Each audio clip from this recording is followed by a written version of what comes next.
శివుని జటలనే తన నాట్య జతులుగా జలకమాడు సతులకు సౌభాగ్యదాత్రిగా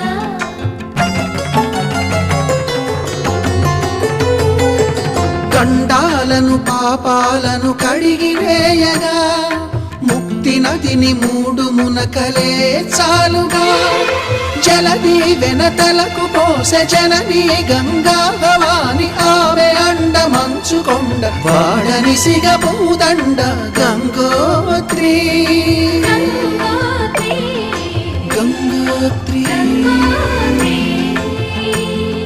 గల గల గల గంగోత్రి హిమగిరిధరి హరిపుత్రి గల గల గల గంగోత్రి హిమగిరిధరి హరిపుత్రి గల గల గల గంగోత్రి హిమగిరిధరి